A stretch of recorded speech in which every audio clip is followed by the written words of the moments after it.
Journalist రేవతిని మాత్రము arrest చేసింది ఈ పోలీస్ వ్యవస్థ. ఇది పోలీస్ వ్యవస్థ తెలంగాణ ప్రజల కోసం కాదు ఉన్నది, ఈడ కాంగ్రెస్ గూండాల కోసం, కాంగ్రెస్ రాజ్యాన్ని కాపాడడం కోసం ఉన్నట్టుగా కనపడతా ఉన్నది.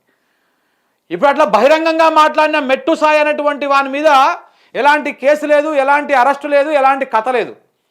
ప్రజలు ఇబ్బందులు పడుతూ ఉన్నారు. రైతులు మాట్లాడినటువంటి అంశాలని రిపోర్ట్ చేసేటువంటి జర్నలిస్టుల మీద ఇంకా దాడులు, కేసులు కొనసాగుతూ ఉన్నాయి. ఇప్పటికీ నా మీద కూడా పదుల సంఖ్యలో కేసులు పెట్టి ఏడేడనో పెడతా ఉన్నారు, ఎక్కడెక్కడనో పెడతా ఉన్నారు. మన 4 రోజులు తిప్పిరు.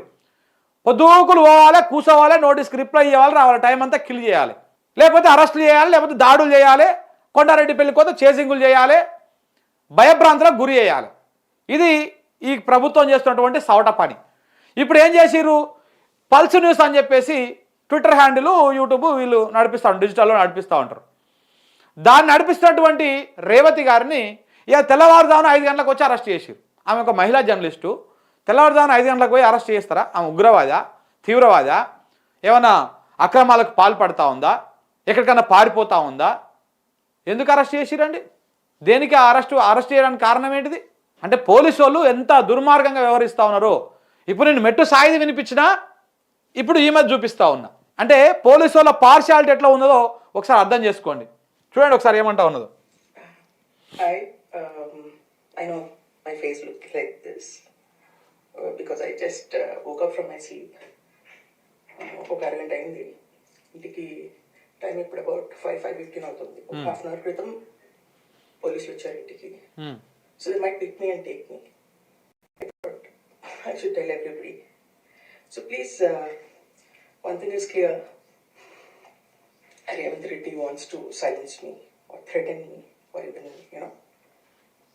put pressure on my family. Let's see what happens. అది రేవంత్ రెడ్డి నన్ను సైలెంట్ చేయాలని చూస్తూ ఉన్నాడు, నా ఫ్యామిలీని థ్రెటన్ చేస్తూ ఉన్నాడు. 5:30 ప్రాంతంలో తెల్లవారుజామున 5:30కి పోలీసు వాళ్ళు వచ్చి మిమ్మల్ని మేము అరెస్ట్ చేస్తున్నాము, మేము తీసుకుపోతున్నాము అని చెప్పారు. ఆ విషయాన్ని ఆమె ఒక వీడియో రిలీజ్ చేసి ఆమె అరెస్ట్ అయింది. ఇప్పుడు ఆమె CCS పోలీస్ స్టేషన్లో ఉంది. అంటే ఎంత నిర్బంధం అంటే ఇది ప్రజాపాలన. చెప్తాందుకన్నా సిగ్గు అనిపించాలి. ప్రజాపాలన మాది ఇందిరమ్మ రాజ్యం అనుకోరు. ఎందుకంటే ఇందిరమ్మ రాజ్యం అంటే ఎమర్జెన్సీ, అరాచకాలు, దారుణాలు ఇవన్నీ గుర్తుంటాయి. ఈ ప్రజాపాలన అంటే ఈ రకంగా ఉందన్నమాట.